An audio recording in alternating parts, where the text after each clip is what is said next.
In the cold forests of the north, ancient beliefs spoke of unseen forces shaping human fate. These lands were not silent, but filled with presence, memory, and something beyond understanding.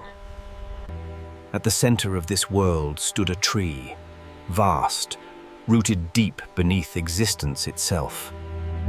The people called it Yggdrasil, a structure believed to connect all realms of life and death. It was not worshipped as an object, but respected as something older than human memory. In these traditions, knowledge was never freely given, but hidden, requiring sacrifice to be revealed. Among their gods, one figure was known, not only for power, but for his relentless search for wisdom. His name was Odin, a figure associated with war, poetry, and knowledge hidden from ordinary perception. But even he, according to these traditions, did not possess all knowledge from the beginning. There were things hidden even from him, knowledge that demanded a price no ordinary being could endure. In one ancient account, preserved in verse, Odin chose to undergo a ritual unlike any other. It was not performed before witnesses, nor guided by priests or structured ceremony.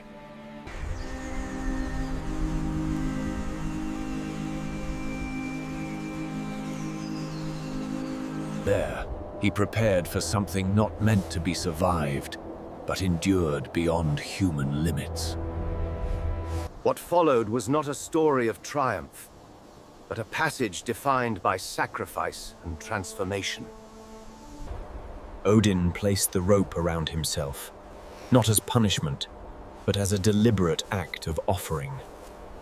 There was no resistance, no hesitation, only a quiet acceptance of what must be done. He stepped away from the ground, surrendering his weight to the branch above. His body hung suspended, alone, exposed to the elements and the passage of time. There was no one to witness the act, and no one who could intervene. In these traditions, sacrifice was understood as an exchange, something given in order to receive. But here, the offering was not another life, but his own existence given without hesitation. He was wounded as well, struck by a spear, deepening the severity of the act. Pain was not avoided, but accepted as part of the process required to reach what was hidden. The body began to weaken, deprived of food, water, and any form of relief or support. Time stretched beyond measure, no longer marked by day or night, but by endurance alone. The wind moved through the branches without pause, offering no comfort, only the persistence of cold. Muscles began to fail, and breath grew shorter, each movement requiring more effort than before. Each moment became heavier than the last, as the body struggled to maintain even the smallest function. There was no relief, no voice and no guidance, only the weight of isolation and passing time. In the distance, life continued as it always had, untouched by what was happening beneath the tree. The ritual demanded not movement, but stillness, a complete surrender to the conditions imposed upon him. Days passed without nourishment, and the body began to fail under the weight of deprivation. Yet the act was not interrupted, nor abandoned, as the process continued without deviation. This was no longer an attempt to survive, but a willingness to reach the very edge of death. The mind drifted between awareness and absence, no longer anchored fully to the physical world. Physical strength had diminished almost entirely, leaving only a fragile persistence of will. The body no longer responded as it once did, movements reduced to involuntary and fading reactions. Still, the ritual continued unchanged, as if governed by something beyond immediate survival. By the 9th night, the boundary between life and death had nearly dissolved into silence.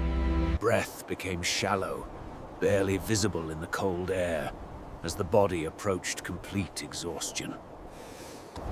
The head lowered under its own weight, as the body could no longer maintain its posture.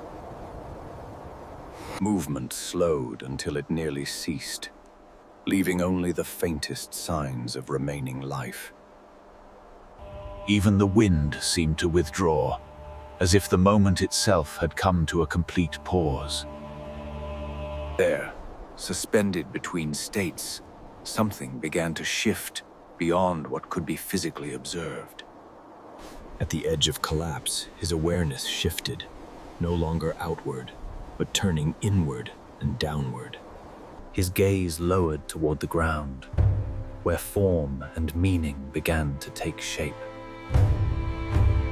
Below him, along the roots of the tree, shapes appeared, not random, but carrying structure and intent.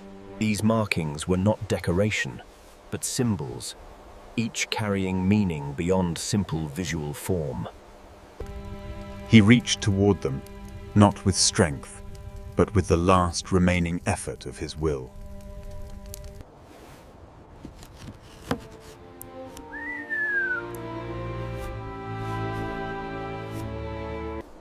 The act of seeing became understanding, as form and meaning aligned within his perception. These symbols were not given freely, but revealed through endurance, carried within the structure of the world. They carried weight, history, and intention, forming a system of knowledge beyond immediate perception. In that moment, knowledge emerged not as vision, but as a realization shaped through suffering. With that understanding, the tension holding him began to shift, no longer fixed as before.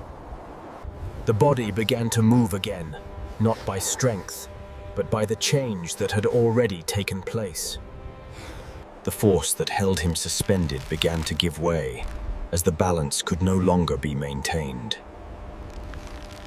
His body fell from the tree, no longer suspended between states, returning to the physical world. He struck the ground without resistance, as the body absorbed the final consequence of the act. There was no movement at first, only the quiet aftermath of what had just taken place. For a moment, time seemed suspended, as if the world had not yet resumed its natural rhythm. Then, slowly, breath returned, shallow at first, marking the continuation of life.